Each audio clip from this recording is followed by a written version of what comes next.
Hi, I'm Steve, and this is what happened to me and my wife, Jenna. My wife Jenna walked through our front door at 7:47 p.m. on our 5th wedding anniversary, dressed like she was heading to a nightclub instead of celebrating with her husband. The black dress I'd never seen before hugged her curves, and her makeup was applied with the kind of precision that takes an hour in front of a mirror. "Oh God, Steve, I totally forgot," she said, not even looking at me as she grabbed her purse from the kitchen counter. "The girls planned this surprise night out for Maddie's promotion. We'll celebrate tomorrow, okay?" I stood there holding the small velvet box I'd been carrying around all day, the personalized necklace inside engraved with the coordinates of where we first met. $500 I'd saved up over 3 months, working overtime at the insurance office, skipping lunches. "Of course you did," I said, my voice flat. The sarcasm was automatic now, a defense mechanism I'd developed over the past year as Jenna's girls' nights became more frequent and her interest in our marriage became non-existent. She finally looked at me, and for a split second, I saw something flicker across her face. Guilt? Annoyance? I couldn't tell anymore. "Don't be like that, Steve. You know how important my friendships are? More important than your marriage, apparently." Jenna rolled her eyes, that familiar gesture that made my stomach clench. "We'll talk about this tomorrow. I'm already late." She headed for the door, her heels clicking against our hardwood floors. I followed her, still holding the jewelry box. "Wait," I called out. "If you want your anniversary gift, you can have it now." She paused, one hand on the doorknob, and turned back with an expression that was more obligation than excitement. I held out the small box, and she took it with the enthusiasm of someone accepting a parking ticket. "Thanks, Steve. I'll look at it later." And then she was gone, leaving behind only the scent of her expensive perfume and the sound of her car pulling out of our driveway. I stood in our empty house, surrounded by the dinner I'd spent 2 hours preparing, the candles I'd lit, the wine I'd opened to breathe. Our wedding photo on the mantel seemed to mock me. Two people who looked genuinely happy, genuinely in love. I barely recognized either of them. My phone buzzed. A text from Dave, my best friend who worked at the Timberline bar downtown. "How's the anniversary dinner going?" I typed back, "She went out with the girls instead."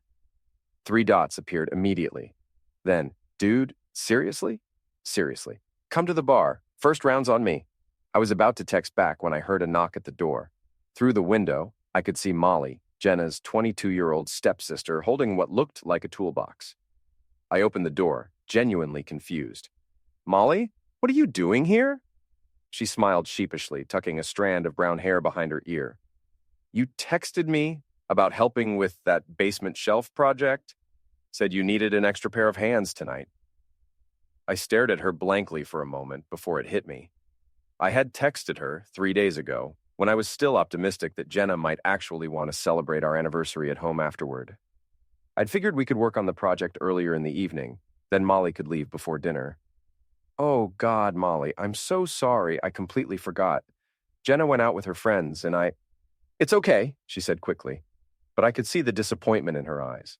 Molly had always been the overlooked one in the family, the stepsister who was too young for Jenna's crowd, but too old to be dismissed entirely.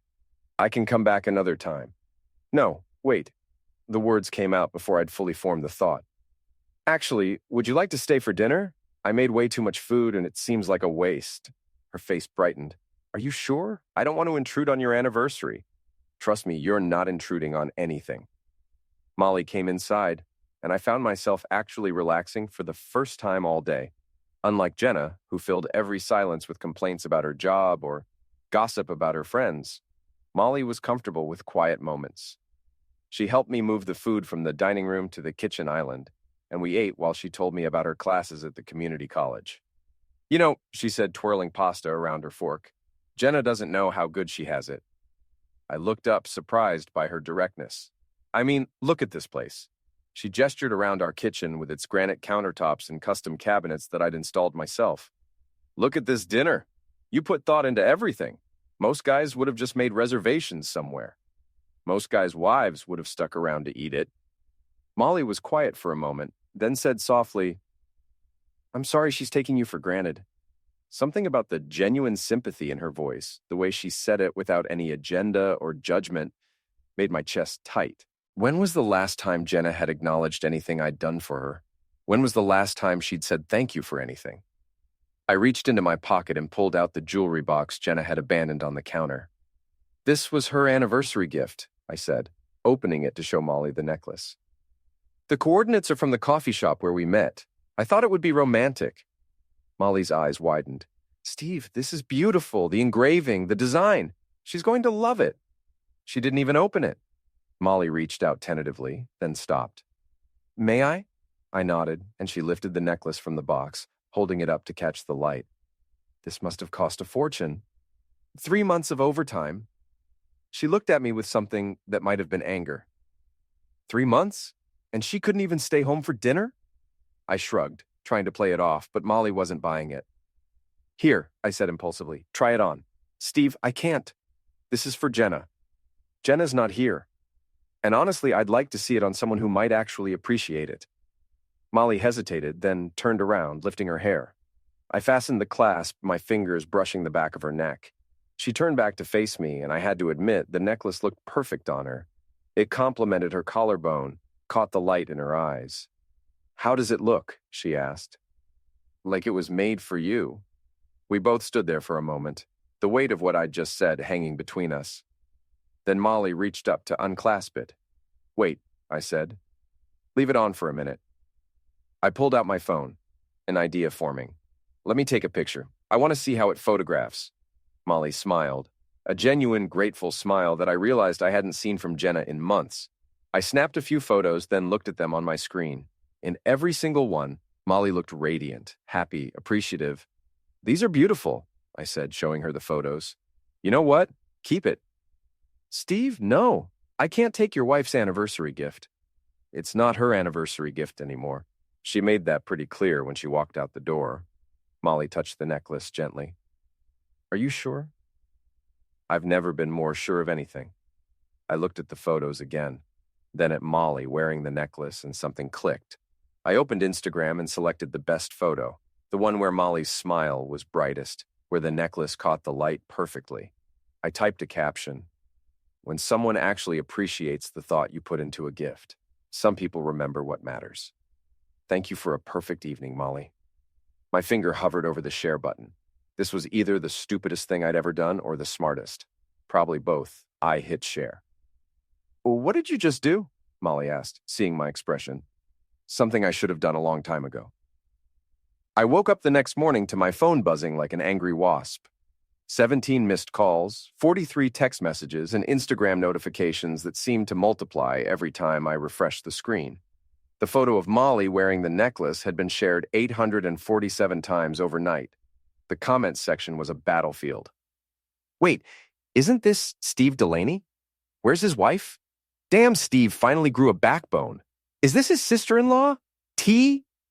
Jenna's probably losing her mind right now, LOL. Plot twist of the century. My phone rang. Dave. Dude, what the hell did you do? He said without preamble. The entire town is talking about your Instagram post.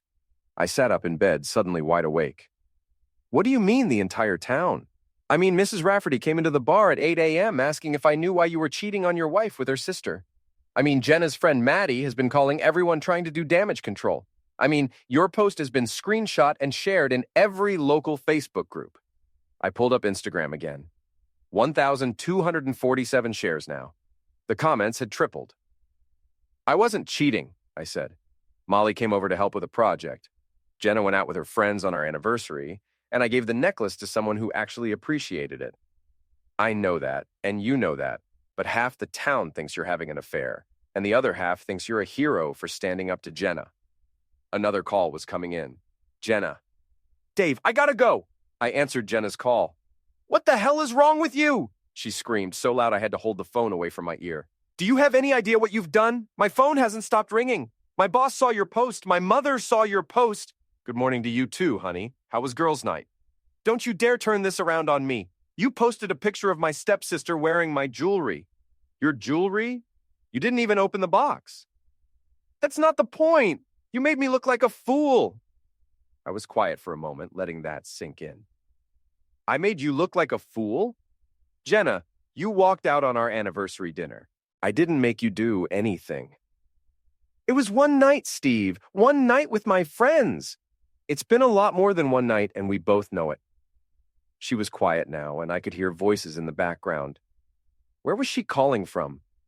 Look, she said, her voice forced calm now. Just delete the post, okay? Tell everyone it was a misunderstanding. Say Molly was helping you surprise me or something. No. What do you mean, no? I mean, no, I'm not deleting it. I'm not lying for you anymore, Jenna. I'm tired of pretending everything's fine when it's not. Steve, if you don't delete that post right now, I swear to God. I hung up. My phone immediately started ringing again, but I turned it off and got dressed. I needed coffee, and I needed to think. The Timberline was only a 10-minute walk, and Dave would have the full scoop on how the town was reacting. The morning was crisp, typical for October in Maine, and Castle Lake was mirror smooth in the distance. I'd always loved this town, the way everyone knew everyone, the way gossip traveled faster than wildfire. Today, for the first time, I was grateful for it. The Timberline was busier than usual for a Wednesday morning. Conversations stopped when I walked in, then resumed in urgent whispers. I could feel eyes following me to the bar where Dave was wiping down glasses with more vigor than necessary. Well, well, he said loudly enough for half the bar to hear. If it isn't Castle Lake's most eligible bachelor. A few people laughed. Someone in the back called out, About time, Steve. I sat down, and Dave poured me coffee without asking. So, he said quietly, leaning across the bar, want to tell me what's really going on? I told him everything. The anniversary dinner, Jenna's dismissive attitude, Molly's unexpected visit, the necklace, the photo. Dave listened without interrupting, nodding occasionally. And you have no regrets? He asked when I finished. None. Good. Because Jenna's been calling here looking for you. So has her friend Maddie. They seem upset. Let them be upset. Dave grinned. I was hoping you'd say that, because I might have some information you'd find interesting. He pulled out his phone and showed me a screenshot of a group text thread. The participants were Jenna, Maddie, and someone named Aaron. Maddie was drunk last night, Dave explained. Really drunk. Started showing people her phone, laughing about some joke. I managed to get a look at this before she realized what she was doing. I read the messages, my coffee growing cold in my hands. Jenna. Steve's being such a pain about tonight, acting all hurt and dramatic. Aaron. Just tell him you're with the girls. He's too much of a pushover to check. Maddie. Seriously, how does he not know by now? You two aren't exactly subtle. Jenna. He's clueless, always has been. Perfect husband material. Makes good money, does whatever I want, never asks questions. Aaron. Speaking of which, when's he leaving for that conference next week? My place or yours? Jenna. Yours. Less chance of neighbors seeing his car. The messages were time-stamped from yesterday afternoon, a few hours before Jenna came home in her black dress. I read them twice, then handed the phone back to Dave. How long? I asked. Based on what Maddie was saying, at least 6 months. Maybe longer. 6 months. Half a year of girls' nights and late meetings and weekend trips to visit college friends. Half a year of me cooking dinner for one, sleeping alone, wondering what I'd done wrong. Who's Aaron? I asked. Aaron Booker owns that new gym downtown, CrossFit Castle Lake. Real piece of work. Thinks he's God's gift to women. Drives a custom Mustang with personalized plates. I knew the gym. I'd driven past it dozens of times, never thinking anything of it. How many times had Jenna been there while I was at work, believing she was wherever she said she was? Dave, I said slowly, I need you to do me a favor. Name it. Tonight, when Jenna comes in for girls' night, I want you to text me. You got it. What are you planning? I smiled, and it felt different than any smile I'd worn in months. It felt sharp. I'm planning to stop being a pushover. That evening, I sat in my car across the street from the Timberline, waiting. Dave's text had come through 20 minutes ago. She's here, back corner booth with Maddie. No sign of Aaron yet. I could see Jenna through the window, animated and laughing, looking nothing like the stressed, overworked wife she pretended to be at home. She was wearing another dress I'd never seen. This one red and even tighter than last night's. My phone buzzed. Dave again. Mustang just pulled up. I watched Aaron Booker climb out of his car, tall, muscular, the kind of guy who probably took selfies at the gym. He had that swagger that comes from never being told no, never facing consequences. He walked into the bar like he owned it. I gave them 10 minutes to get comfortable, then I got out of my car. The Timberline was crowded for a Thursday night, which was perfect for what I had in mind. I walked in casually, nodded to Dave, and took a seat at the bar with a clear view of Jenna's booth. She hadn't seen me yet. She was too busy running her fingers along Aaron's arm while Maddie played lookout. The sight should have devastated me, but instead I felt calm, focused. Dave brought me a beer without being asked. "You sure about this?" he murmured. "Positive." I pulled out my phone and opened the camera app. The lighting was dim, but modern phones were good in low light. I started recording, making sure to capture Jenna's face clearly as she leaned in to kiss Aaron. Perfect. I stopped recording and walked over to their booth. "Hey, honey," I said cheerfully. "Fancy meeting you here." Jenna jumped like I'd tasered her. Aaron looked annoyed, but not particularly worried. Maddie went pale. "Steve!" Jenna's voice was too high, too bright. "What are you doing here?" "Having a beer with Dave. You remember Dave, right? My best friend? The one who works here?" I looked directly at Aaron. "I don't think we've met. I'm Steve, Jenna's husband." Aaron extended his hand with a smirk. "Aaron Booker, nice to finally meet you." Finally meet me, like he'd been hearing about me. I shook his hand, squeezing just a little harder than necessary. "Aaron, the gym owner, right? Jenna's mentioned you." That was a lie, but Aaron's smirk widened like he was proud of it. "All good things, I hope." "Oh, definitely. She says you're really good at helping her with her workout routine." The double meaning hung in the air. Maddie shifted uncomfortably. Jenna looked like she might throw up. "Steve," she said quickly, "we were just leaving. Girls' night is wrapping up." "Really? It looks like it's just getting started." I pulled out my phone and showed them the video I'd just taken. "I got some great footage of your girls' night. Very intimate." Aaron's smirk disappeared. "What the hell do you think you're doing? Documenting my wife's hobbies?" "Steve, please," Jenna whispered. "Can we talk about this at home?" "Why? We never talk at home. You're always too busy or too tired or too something." I looked around the bar, noting how many people were watching us now. "But here you are, full of energy." Aaron stood up, all 6-foot-something of him trying to loom over me. "Look, buddy, I think you should leave." "Buddy?" I laughed. "That's funny, because I'm pretty sure you're the one who should leave, with my wife." The bar had gone quiet now, everyone straining to hear. This was exactly what I wanted. "Actually," I said, raising my voice just enough, "I think everyone should know what kind of girls' nights my wife has been having." "Steve, don't," Jenna pleaded. But I was done listening to Jenna's pleas. I'd listened to them for 5 years, and where had it gotten me? 6 months, I announced to the bar. 6 months of CrossFit sessions that don't seem to involve much actual exercise. A few people laughed. Aaron's face was getting red. "You want to do this here?" he asked. "I want to do this everywhere," I said. "I want to do it on social media. I want to do it at the grocery store. I want to do it at Jenna's work and your gym. I want everyone to know what kind of people you are." "What kind of people we are?" Jenna stood up now, her voice shaking with anger. "What about what kind of person you are? Posting pictures of my stepsister, embarrassing me in front of the whole town? Embarrassing you? Jenna, you've been screwing another man for half a year. I gave a necklace to someone who appreciated it. We're not exactly even." The bar erupted in murmurs. I heard someone say, "Holy mess," and someone else whistle low. Aaron grabbed my arm. "That's enough." I looked down at his hand on my arm, then back up at his face. "I'd move that if I were you." "Or what?" "Or I'll make sure that video of you and my wife goes viral just like the picture of Molly did." He let go of my arm but didn't back down. "You think you're tough, insurance man?" I think I'm done being a pushover. What happened next was pure instinct. Aaron shoved me, hard enough to make me stumble back into another table. The bar went dead silent. I straightened up, smiled, and punched him in the mouth. Aaron went down like a tree, red liquid streaming from his split lip. The bar exploded into chaos, people shouting, chairs scraping, Dave vaulting over the bar. "Steve!" Jenna screamed. I stood over Aaron, my knuckles throbbing but my head clear. "Next time you want to play with someone else's wife, make sure her husband's okay with it first." Dave was beside me now, pulling me toward the door. "Time to go, buddy."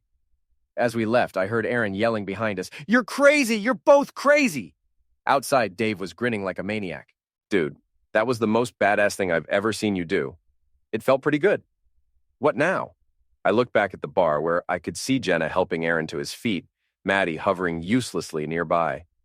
"Now I go home and change the locks." I spent Friday morning at the hardware store, then at the bank, then at my lawyer's office. By the time I got home, I had new locks on all the doors, new passwords on all our accounts, and a very clear understanding of my rights as a homeowner. Jenna's car was in the driveway when I pulled up. She was sitting on the front steps, looking small and defeated in the afternoon light. "The key doesn't work," she said when I got out of my truck. "I know. Steve, we need to talk." "No, we don't." I walked past her to the front door, new keys in my hand. "Please," she said, following me. "I know you're angry, but we can work this out." I turned around. "Work it out?" "Jenna, you've been cheating on me for 6 months. You walked out on our anniversary. You've been lying to me, to your family, to everyone. It didn't mean anything. Aaron doesn't mean anything. Then why do it?" She was quiet for a long moment, then said softly, "Because you stopped trying." That hit me like a physical blow. I stopped trying? When's the last time you took me somewhere nice? When's the last time you surprised me? When's the last time you made me feel special? I stared at her, genuinely incredulous. "Jenna, I made you dinner every night. I fixed everything that broke in this house. I worked overtime to pay for your car, your clothes, your girls' nights out. What exactly did you want me to try harder at?" "That's not romance, Steve. That's just maintenance." "And Aaron's romance?" She flushed. "He makes me feel alive. He makes you feel like a cheater. I never meant for it to happen. It just did." I unlocked the front door and stepped inside, leaving it open behind me. Jenna followed. "Your stuff's packed," I said, nodding toward the 3 suitcases I'd left by the door. "I put your jewelry box on top, the one with the anniversary gift you never opened." "Steve, please, don't do this." "I'm not doing anything, Jenna. You did this. 6 months ago when you decided Aaron was more interesting than your marriage." She started crying then, the kind of dramatic tears that used to make me cave, make me apologize even when I wasn't wrong. Today, they just made me tired. "I'll end it," she said. "I'll never see him again. We can go to counseling. We can fix this." "No, we can't." "Why not?" I pulled out my phone and showed her the group text Dave had screenshot. She read it, her face going white. "Where did you get this?" "Does it matter?" "Steve, those messages, they sound worse than they were." "Really? Which part sounds worse than it was? The part where you called me a pushover? The part where you said I was clueless? Or the part where you planned to screw your boyfriend while I was at a work conference?" She didn't answer. "Here's what's going to happen," I said. "You're going to take your suitcases and leave. You're going to stay wherever you've been staying when you weren't coming home. And you're going to call a lawyer. What about the house? What about it? It's in my name. I bought it before we got married. What about our marriage? We don't have a marriage, Jenna. We have a performance. And I'm done performing." She wiped her eyes, smearing her mascara. "You're really going to throw away 5 years over one mistake? One mistake that lasted 6 months isn't a mistake. It's a choice." My phone buzzed. A text from Molly. "Are you okay? I heard what happened at the bar." Jenna saw me reading it. "Of course." Perfect little Molly, swooping in to save the day. "Leave Molly out of this. She's been in love with you for years, you know. Following you around like a puppy dog, always so helpful, always so understanding. Unlike my wife. I'm still your wife. Not for long." Jenna picked up one of her suitcases, then stopped. "You know what? Fine. You want to be alone? You want to feel sorry for yourself? Go ahead. But don't come crawling back when you realize what you've lost." "I already know what I've lost, Jenna. 5 years of my life." She slammed the door behind her hard enough to rattle the windows. I stood in my empty house, listening to her car start and drive away, and for the first time in months, I felt like I could breathe. My phone rang. Molly. "Steve?" "I just saw Jenna driving past my place with suitcases in her car. What happened?" "It's over," I said. Finally. "Are you okay?" I looked around the house, my house, with its clean counters and organized shelves and complete lack of Jenna's chaos. "Yeah," I said, surprised to realize it was true. "I think I am. Do you want company? I could bring takeout." "That would be nice." After I hung up, I walked through the house, room by room, seeing it clearly for the first time in years. Without Jenna's constant criticism, without her mess, without her drama, it felt peaceful. My phone buzzed with a text from an unknown number. "This isn't over." Aaron, probably. Let him think what he wanted. I'd spent 5 years being afraid of confrontation, afraid of making waves, afraid of standing up for myself. That version of me was gone. I texted back, "Yes, it is."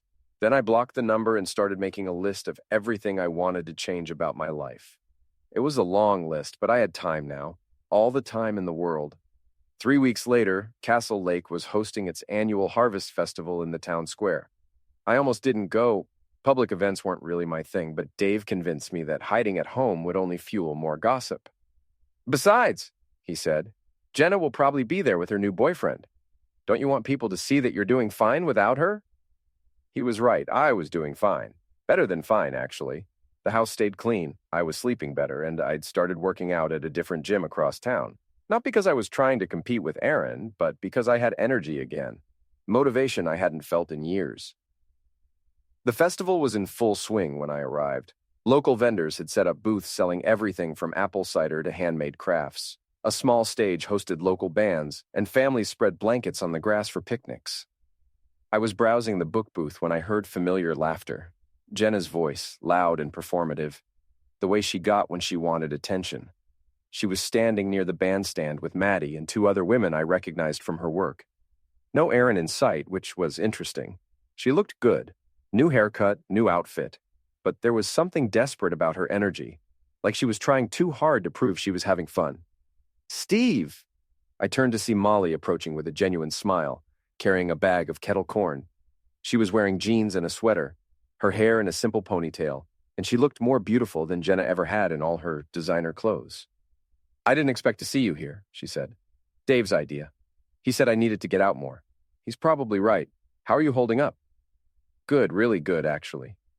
We walked together toward the food trucks, talking about her classes and my work. Easy conversation that reminded me why I'd always enjoyed her company. She was smart and funny and kind, everything I'd forgotten to value when I was too busy trying to save my marriage. Molly! Jenna's voice cut across the crowd like a knife. She was walking toward us, her friends trailing behind like an entourage. Hi, Jenna, Molly said carefully. I see you're still wearing my necklace. Molly's hand went instinctively to her throat, where the anniversary necklace caught the afternoon sunlight. It's not your necklace, I said. You made that pretty clear. Oh, please. We both know this is all just some pathetic attempt to make me jealous? People were starting to stare. A small crowd was forming, pretending to look at vendor booths while obviously listening to our conversation. Make you jealous? I laughed. Jenna, I haven't thought about you in weeks. Right. That's why you're parading around town with my stepsister, making sure everyone sees you together. We're not parading anywhere. We're having a conversation at a public event. Maddie stepped forward, emboldened by liquid courage from whatever she'd been drinking. You know what, Steve? You're pathetic. Jenna deserves so much better than you. Apparently, she thought so too. Where's Aaron, by the way? Jenna's face flushed. That's none of your business. Let me guess, he got bored once the novelty wore off? Once he realized you come with drama and baggage? Shut up. Or maybe he found someone newer, younger, less complicated? I said shut up. The crowd was bigger now, phones coming out, people recording. This was exactly what I'd been hoping for. You want to know the truth? Jenna said, her voice rising. The truth is, you're a boring, pathetic little man who never deserved me in the first place. Aaron was just the first guy with the balls to show me what I was missing.